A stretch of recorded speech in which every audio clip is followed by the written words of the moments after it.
Buenos días para todos y todas. Estoy muy contento de que estén aquí conmigo acompañándome, es muy importante para mí. Y nada, agradecerles. Espero disfruten la presentación del trabajo.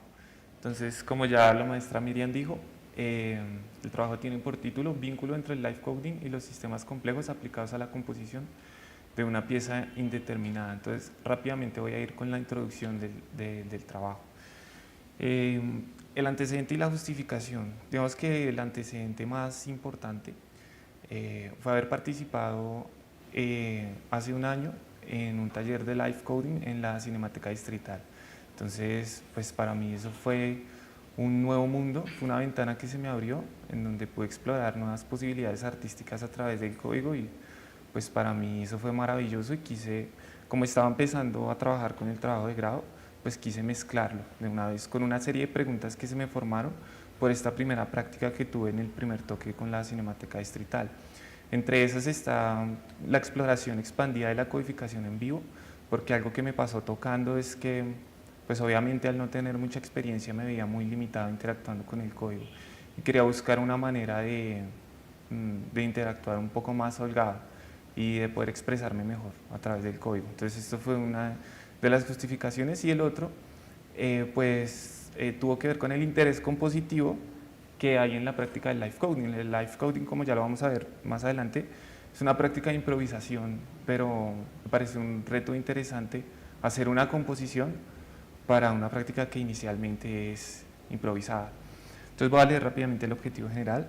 Es componer una pieza musical indeterminada para Livecoder partiendo del desarrollo de un código que permita ejecutar samples de manera práctica en Tidal Cycles. Tidal Cycles es el programa que yo utilizo pues, para hacer la codificación en vivo, a través de reflexiones y algoritmos que estén inspirados en la teoría de los sistemas complejos.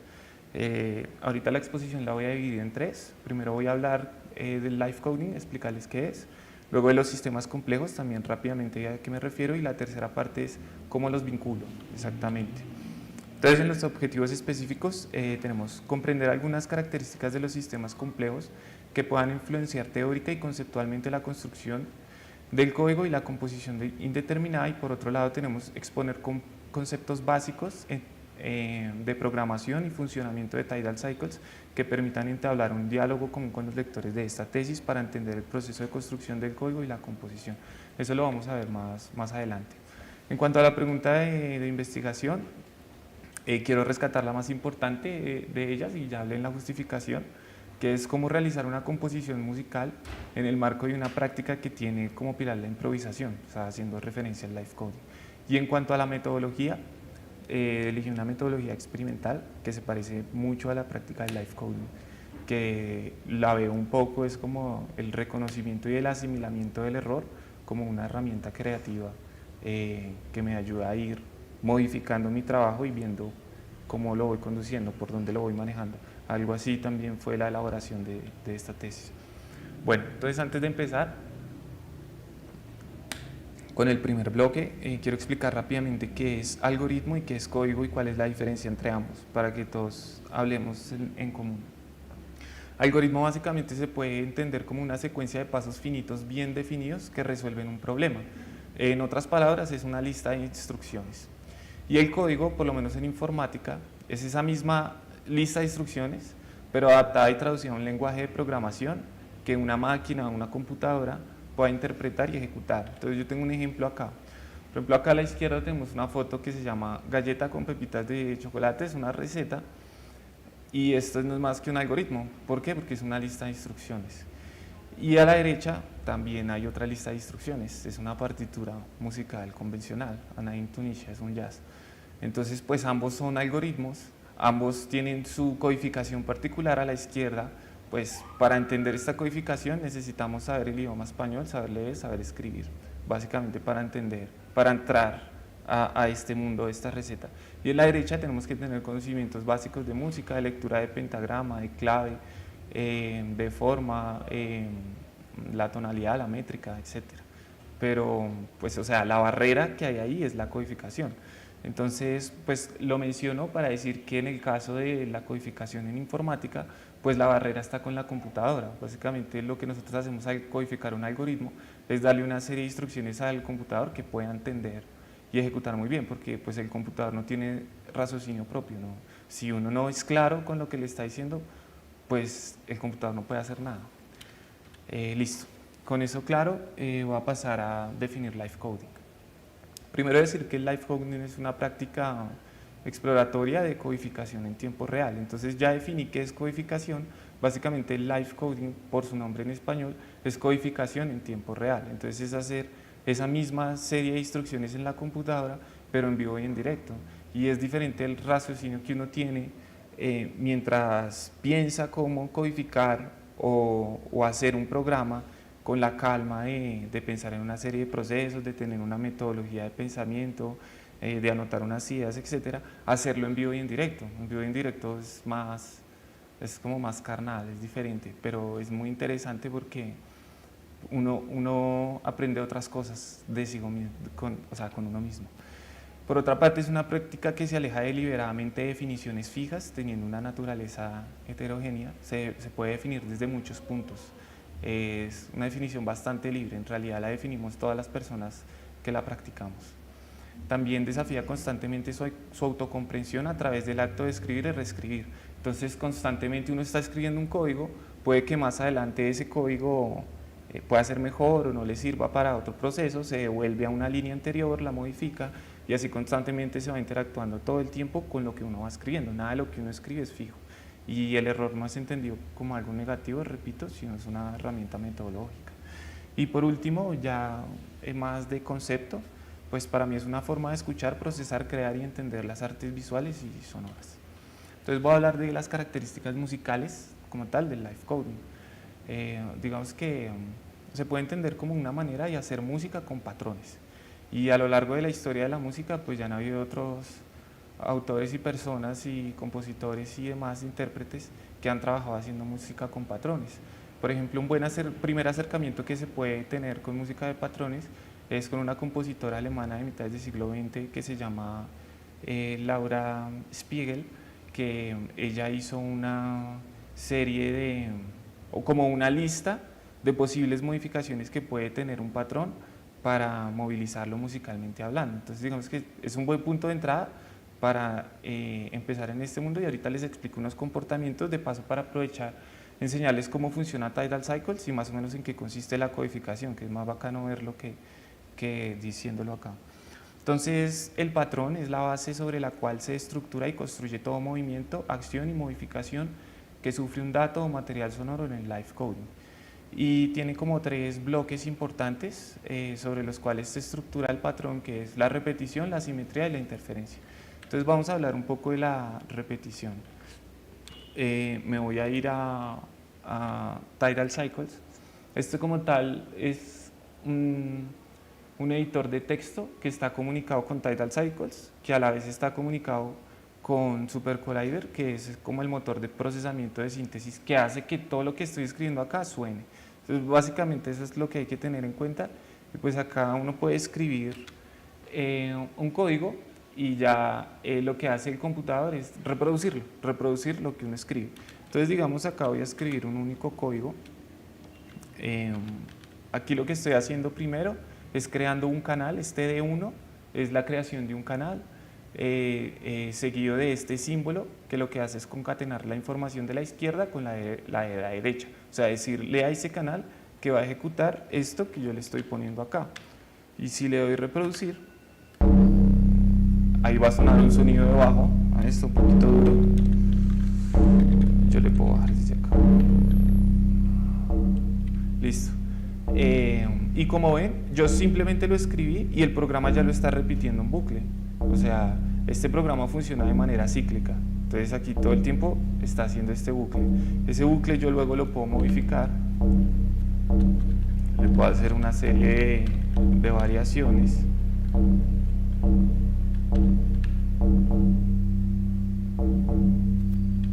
Etcétera. Pero entonces, claro, todo lo que uno va construyendo se va entablando un diálogo con la repetición, que a la vez la repetición está entablando un diálogo con uno mismo en cuanto a la percepción de los sonidos. Mientras tanto, para esta parte voy a presentar así sin la pantalla completa porque si no, no puedo cambiar. Entonces voy a hablar de lo que les había dicho que era un patrón y cómo podía modificarlo de algunas maneras musicalmente hablando. Por ejemplo, la inversión es una de las maneras en las que yo puedo modificar un patrón. Esto es un patrón, una serie de elementos que tienen un orden y que se repite. Entonces yo puedo entender que en este patrón hay 8 casillas que contemplan estos elementos. El patrón es círculo, círculo, triángulo, círculo, círculo, círculo, cuadrado y triángulo. Ese es mi patrón base. Entonces lo que yo hago con la inversión, por ejemplo, es no leer este patrón de izquierda a derecha, sino leerlo de derecha a izquierda. Entonces, si lo leo de derecha a izquierda, pues vemos que está como en una relación de espejo, y eso es lo mismo que yo puedo hacer en la programación acá con el código. Digamos, escuchemos este patrón.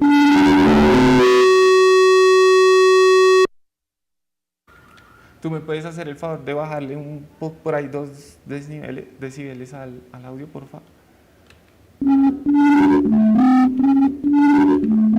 Listo, entonces aquí tengo este patrón. Lo que voy a hacer es copiarlo, pegarlo abajo, ponerlo en otro canal, cambiarle un poquito la frecuencia para que se sienta el contraste, y lo voy a invertir.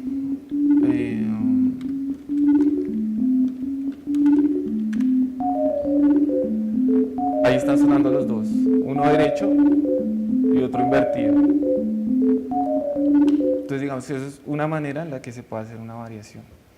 Esta es otra, la interpolación. Básicamente yo tengo una serie de espacios llenos y de espacios vacíos. Entonces en este patrón yo tengo un elemento, un vacío, 3 elementos y 2 vacíos. La interpolación lo que hace es llenar los espacios vacíos con elementos, y los que antes tenían elementos los vacía. Entonces es como un negativo de lo que suena. Vamos a escucharlo a ver cómo suena. Esto es un ejemplo. Este ejemplo tiene unos vacíos. Lo que suena, las notas que suena tienen unos vacíos. Entonces lo que yo puedo hacer acá es coger este número binario que está acá e invertirlo. Los unos son activaciones y los ceros son desactivaciones. Si yo lo hago el opuesto, o sea, este número que está acá es el negativo de este. Va a sonar así. Todos los vacíos se empiezan a llenar. Esa es la interpolación. Luego tenemos el reescalado, que lo que hace es coger un patrón y cambiarle la relación de aspecto. En este caso, le puedo cambiar la relación de aspecto a la mitad de su tamaño. Entonces es el mismo patrón, pero mide la mitad. Sin embargo, vemos que acá a la derecha queda un vacío. Tidal Cycles no puede funcionar con vacíos porque es cíclico. Entonces lo que hace el programa es rellenarlo, completar la información. Lo hace 2 veces. Entonces acá, mientras tengo un sonido que suena una vez arriba, un patrón arriba, abajo se hace ese mismo 2 veces. Entonces escuchemos cómo suena. Volvemos al patrón de antes.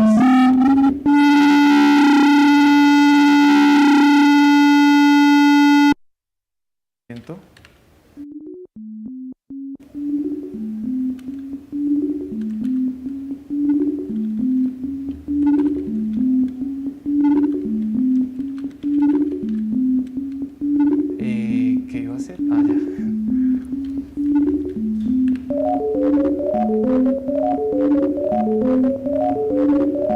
Ahí está sonando el primero, está sonando solo una vez, y el de abajo está sonando 2 veces, pero puede sonar 3 o 4 o 1.6 veces, etcétera.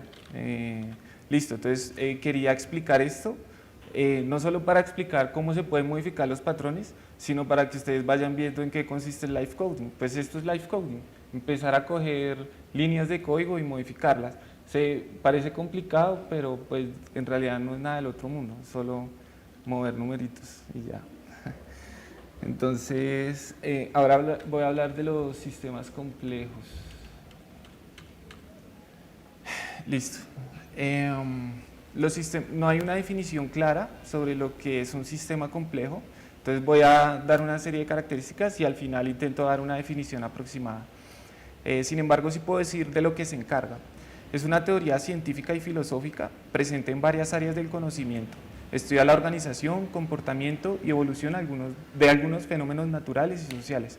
Por ejemplo, fenómenos sociales está la organización de asentamientos sociales de pueblos o de ciudades, o de cómo funciona la economía de una ciudad y un país, o cómo se comporta el tráfico de una ciudad. Estos son fenómenos humanos que se estudian desde los sistemas complejos, o fenómenos naturales también como el clima, la geodinámica, que es el estudio del movimiento de las placas tectónicas o de la actividad volcánica, los ciclos de reproducción animal. Si algo tienen en común todas estas cosas que yo acabé de decir, es que no son predecibles. Uno puede enmarcarlas en algo que puede llegar a pasar a futuro, pero para nada son predecibles. Cuando nosotros vemos las noticias y nos dicen el clima, no nos dicen mañana va a llover, no, nos dicen hay una probabilidad del 80% de que mañana llueva, o hay una probabilidad del tanto por ciento de que en este año este volcán haga erupción, etcétera. O por ejemplo en la bolsa, pues en la economía de la bolsa no se sabe bien qué acciones se van a valorizar y cuáles no, pues porque todos estos son sistemas complejos. Entonces vamos a ver en qué consiste. Primero hay que decir que un sistema complejo pues es un sistema, es una organización de elementos que se relacionan. Entonces acá en el cuadro tenemos unos elementos, un rombito, un cuadrado y un círculo, y estos elementos se relacionan. Sin embargo, esta relación está muy lineal, está muy sencilla, y exactamente así no funcionan los sistemas complejos. En realidad las relaciones no son lineales ni consecuentes, ocurren entre varios elementos y trabajan conjuntamente con un fin. De estas interacciones emerge un patrón global de comportamiento que es capaz de funcionar como un todo coherente. Entonces, cuando eso sucede, cuando todos estos elementos se relacionan todos con todos y de múltiples maneras y se afectan los unos contra otros, se puede decir que pues, emerge un comportamiento nuevo, y esto es lo que se entiende como un sistema complejo. Ya lo iremos explicando cada vez mejor. Los elementos funcionan de manera separada, tienen autonomía. Cada elemento tiene, por así decirlo, su mente y es independiente de todos los demás. Sin embargo, las interacciones hacen que esas mentes se empiecen a colectivizar un poco y empiecen a causarse por un único fin. Una característica que tienen los sistemas complejos es que funciona por niveles estructurales. Entonces la relación de todos estos elementos empieza a conformar nuevos macroelementos, que a la vez esos macroelementos empiezan a formar otros más grandes, y no solo hacia arriba, sino también en micro. Voy a poner un pequeño ejemplo con los humanos. Digamos que un humano es un elemento. La reunión de varios humanos interactuando puede ser entendida como una familia. La reunión de varias familias, digamos que pueden conformar un barrio. La reunión de varios barrios pueden conformar una localidad. Las localidades una ciudad, la ciudad es un país, etc. Pero también el humano ya es una macroestructura si lo contemplamos desde una óptica biológica, porque el humano está compuesto de células, y las células son la interacción de muchos elementos proteicos, de proteínas, y las proteínas de moléculas, y las moléculas de los átomos, y los átomos por dentro también tienen electrones, protones, bueno, y de ahí para allá hay áreas de la física que se encargan a estudiar lo micro, y cada vez se descubren más partículas, bueno, en fin. Entonces, eso es una característica también que tienen los sistemas complejos. Entonces, tiene niveles estructurales de capas jerarquizadas, más no de subordinación. Estas jerarquías no quieren decir que sean más importantes unas que otras, no quiere decir que mi entorno familiar sea más o menos importante que el funcionamiento de un país, porque igual yo sigo conservando mi individualidad y de alguna manera sigo teniendo cierta autonomía en mis decisiones. Entonces no es una cuestión de jerarquía de más importante o menos importante, no tiene que ver con eso. Por otro lado, dado el último número de interacciones entre estos elementos, los mismos sufren cambios y variaciones constantes en el tiempo. Eso quiere decir que los elementos son dinámicos. Por otro lado, estas variaciones siguen dinámicas adaptativas que buscan una mejor relación con los elementos, con el entorno.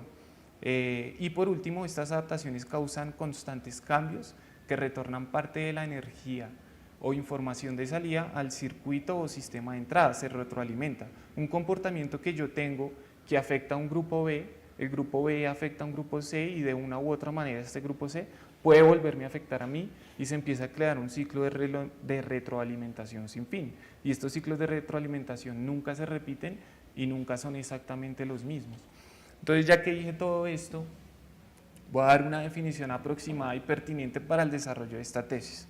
Un sistema complejo puede ser entendido como un conjunto de elementos relacionados de múltiples maneras entre sí, dispuestos en capas jerárquicas, con comportamientos autoorganizativos y no lineales que se retroalimentan y dinamizan el sistema exhibiendo propiedades emergentes. Básicamente eso. Entonces, que ya paso al último componente de la exposición, que es hablar de la composición de mi pieza. Entonces, en una de las preguntas que yo tuve al inicio de cómo explorar el código de una manera diferente sin que sea tan estático y yo me sienta como atado al código, pues con una serie de pensamientos, reflexiones, también diálogos que tuve con mi tutor Juan Camilo, pues encontramos que una manera bastante eficaz podría ser el estudio y el empleo de los sistemas complejos, que haga que los sistemas complejos sean una influencia del código para que empiece a tomar comportamientos el código como estos elementos que empiezan a dinamizarse, empiezan a cambiar, empiezan a retroalimentarse y así pues yo tener una experiencia diferente con la codificación, no tan limitada en un primer inicio, con poco conocimiento sobre este campo. Entonces mi composición se llama De Nuevo y voy a explicar en qué consiste.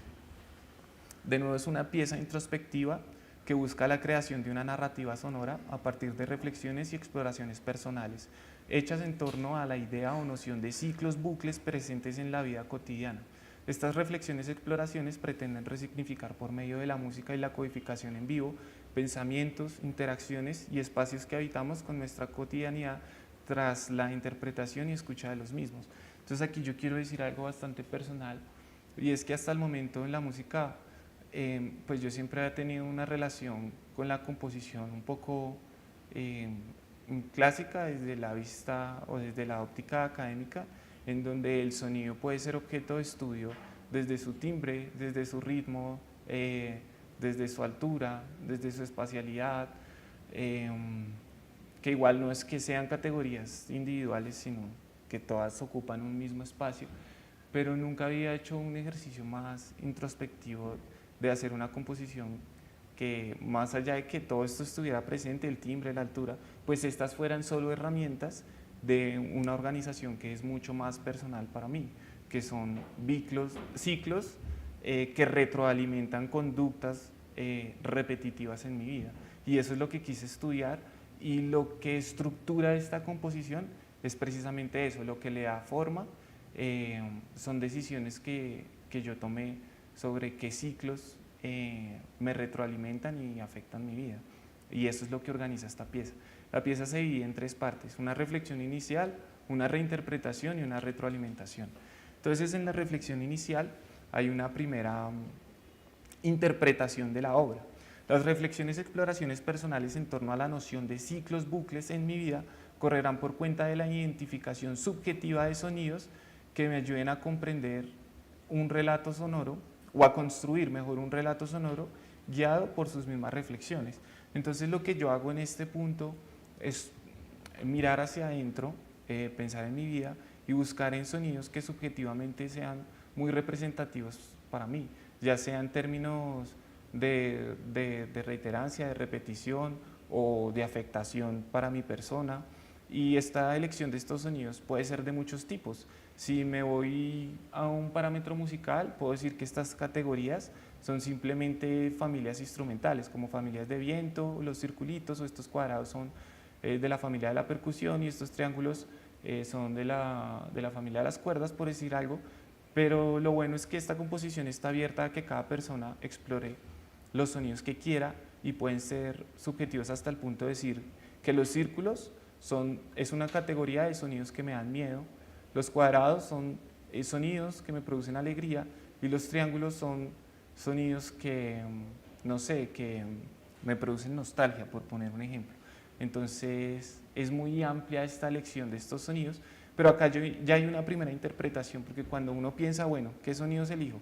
Uno tiene que hacer el acto de pensarse a uno mismo, de habitarse en mente en otros espacios, de escucharlos, de simularlos, de hacer el ejercicio de ir a esos lugares, escucharlos con su propio cuerpo, sentirlos y tomar decisiones. Listo, ¿será que los cojo? ¿Será que no? Y todo esto ya es una primera interpretación, que ustedes no están escuchando, pero que de alguna manera ya escucharán en la segunda parte. Esa es la segunda parte, es una segunda interpretación, y esta parte básicamente es tocar la pieza en Tidal Cycles. Yo cojo todos esos sonidos, los grabo, los traigo como samples o muestras de audio a Tidal Cycle y los reproduzco con una serie obviamente de dinámicas que corren por cuenta de los sistemas complejos. Y eso es lo que vamos a ver. Entonces, los sonidos, por una parte, tienen esta característica de elementos y relaciones. Los elementos, como ya lo habíamos visto en los sistemas complejos, en este caso van a ser muestras de audios o samples. Entonces, esos son los elementos que van a estar dispuestos a relacionarse.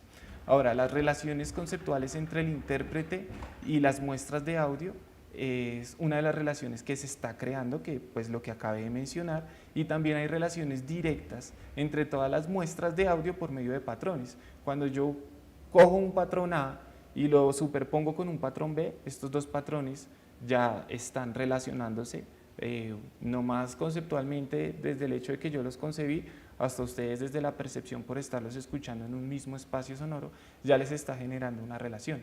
Y también hay una relación atemporal con todo esto, porque todos los sonidos, aunque estén presentes en este momento, han tenido diferentes temporalidades. Primero tuvieron una temporalidad en mi cabeza, luego tuvieron otra temporalidad en el momento en que los grabé, luego están teniendo otra temporalidad ahorita cuando los esté tocando, y van a tener una última temporalidad cuando yo grabe lo que escuché ahorita y luego lo escuche después para reflexionar sobre lo que hice hoy.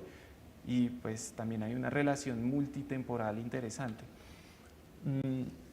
También hay jerarquía y niveles estructurales. Las estructuras se dan por la combinación y agrupación de diferentes patrones. Entonces, si yo tengo elementos y los junto en un patrón, eso me da una primera estructura.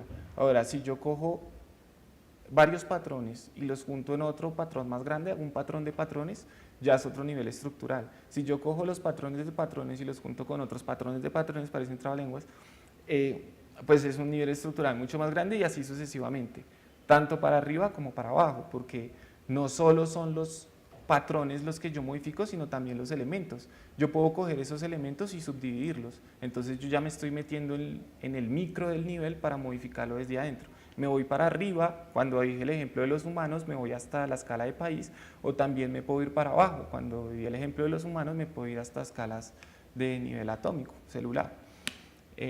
Bueno, en cuanto a la jerarquía, hay una jerarquización subjetiva de los sonidos que yo voy a organizar en mi composición según la pertinencia de una fuente de una categoría sonora, que una fuente de una categoría sonora tenga para mí. Por ejemplo, si para mí un sonido es importante en mi vida en cuanto a que tenga mucha reiteración, pues yo le doy una jerarquización temporal. Ahora, si un sonido es muy importante para mí en el sentido de que me afecta, pues yo le voy a dar una jerarquización más como dinámica o de percepción. Voy a bajar los demás, voy a darle un cierto contraste. Entonces, claro, esta jerarquización, repito, no tiene que ver con que haya una importancia mayor que otra, sino todo esto tiene que ver con el fin de construir el mejor relato posible para mí, porque recordemos que mi composición lo que busca es crear un relato sonoro, contar una historia de mi vida de una manera diferente. Es importante aclarar que estas jerarquías solo buscan potenciar. Bueno, esto ya lo dije. La reinterpretación también contempla el dinamismo, porque estas muestras de audio, por medio de la aleatoriedad, procesos aleatorios, van cambiando, y no solo van cambiando por estos procesos aleatorios, sino porque también estos elementos se van retroalimentando, y esas retroalimentaciones van creando ciclos de repetición que no se saben en qué va a parar. O sea, no se sabe si mañana va a llover o no. Tampoco yo sé ahorita que esté tocando qué sonidos van a contemplar mi composición o cuáles no. Entonces, yo quería mostrar ahorita cada uno de estos elementos cómo se comporta en el código, pero creo que estoy un poco corto de tiempo, no sé cuánto llevo exactamente. Bueno, voy a intentar mostrar algunos ejemplos rápidamente. Esto es un ejemplo rápido de dinamismo. Digamos, yo tengo un sonido aquí.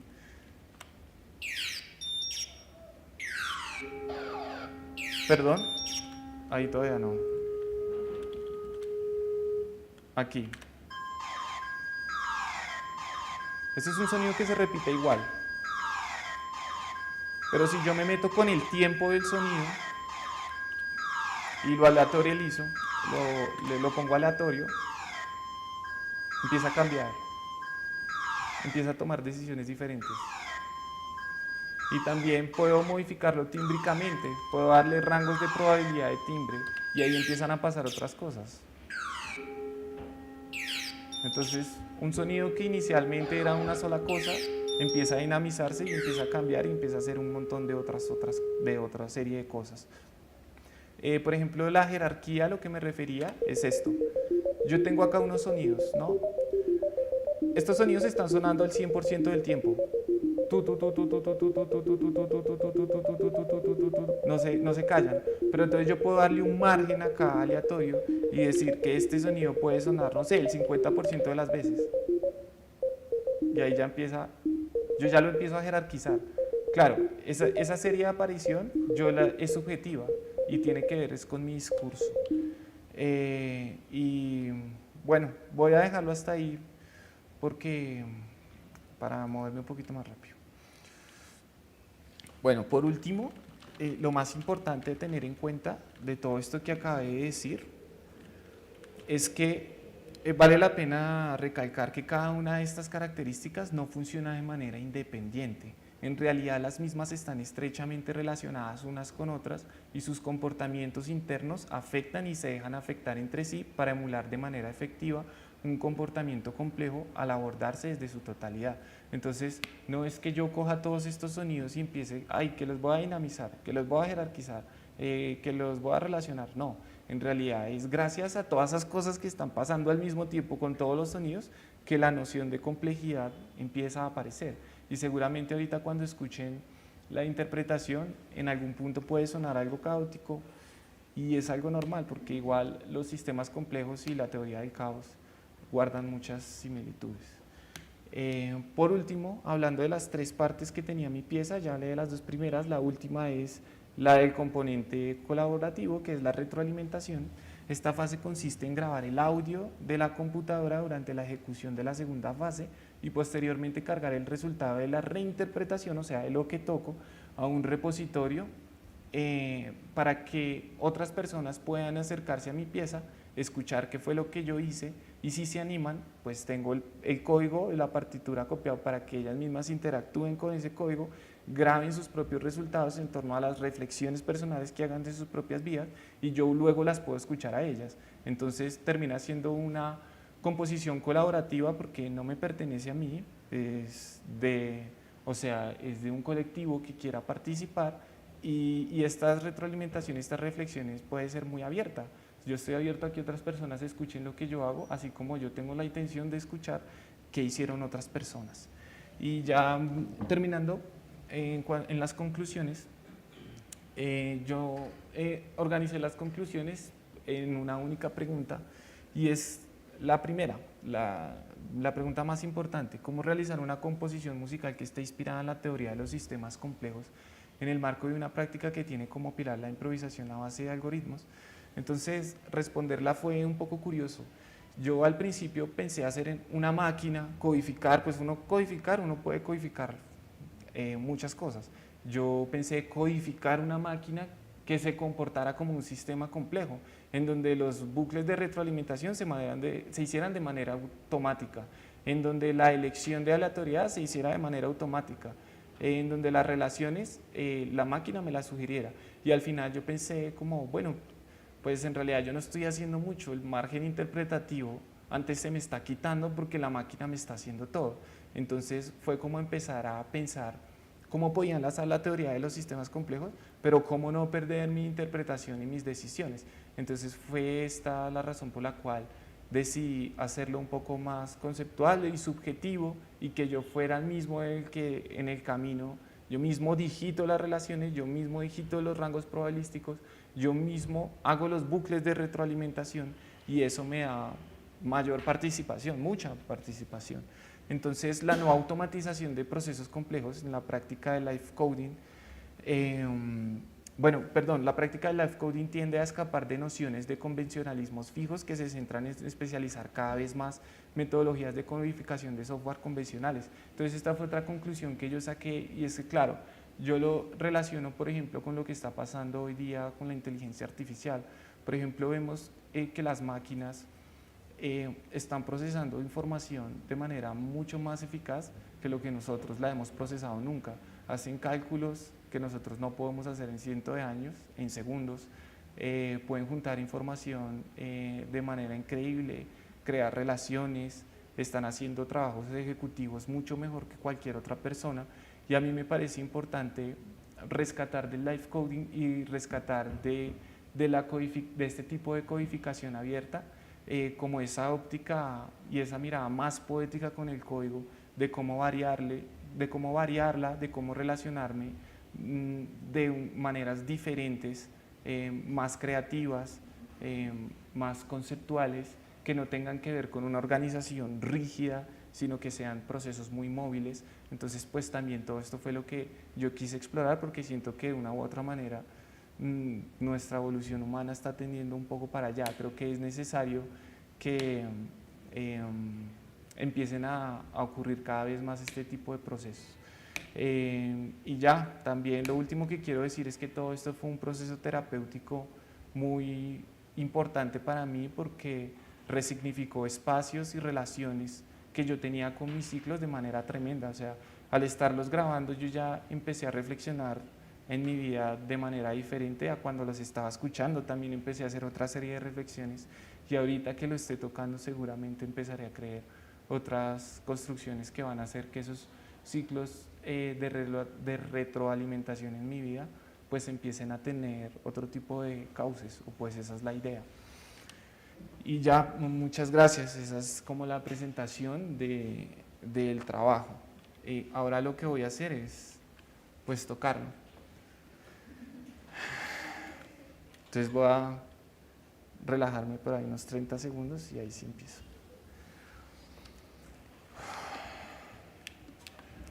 ¿Podríamos por favor apagar las luces para... Es que es más importante que se vea la pantalla? Eso es otra cosa que no dije. Por ejemplo, en el live coding es importante ver qué pasa en la pantalla, porque es chévere que las otras personas que están asistiendo a lo que uno está haciendo, pues vean qué es lo que uno está modificando, cómo uno está pensando las decisiones, cómo las está cambiando, cómo está jugando con ellas.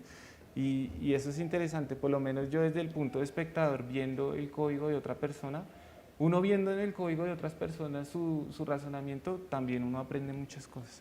Ahora sí voy a descansar 30 segunditos.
¿Dónde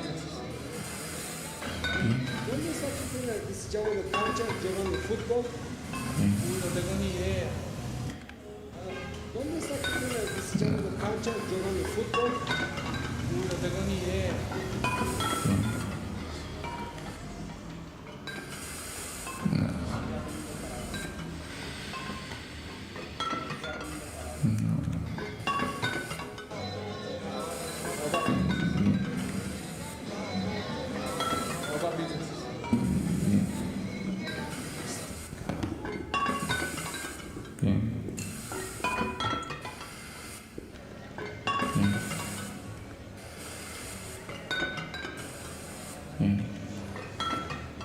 ¿Dónde está tu prima que se llama la cancha llevando fútbol? No tengo ni idea.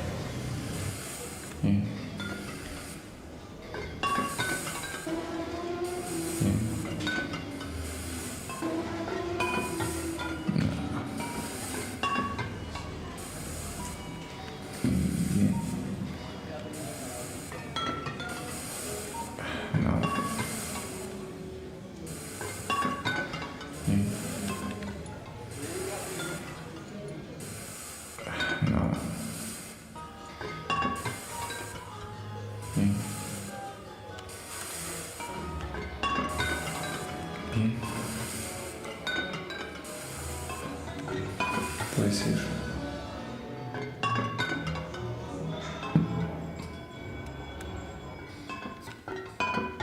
Bien.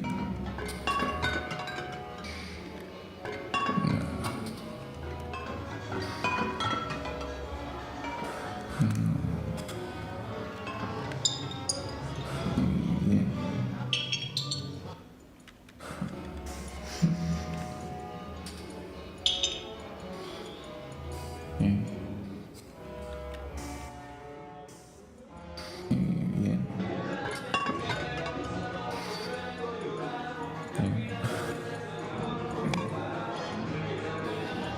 No.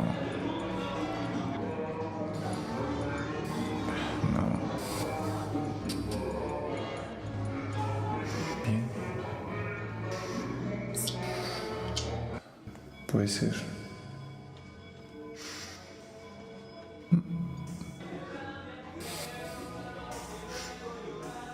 No. No creo. Bien. Bien. Bien. No. Bien. Bien. Bien.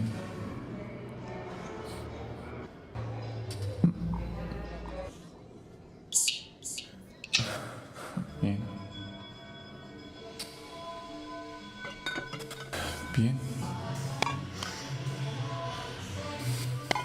Bien.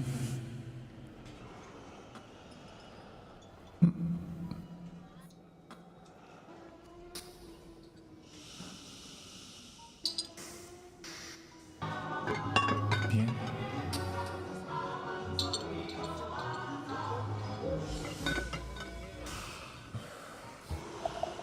Bien.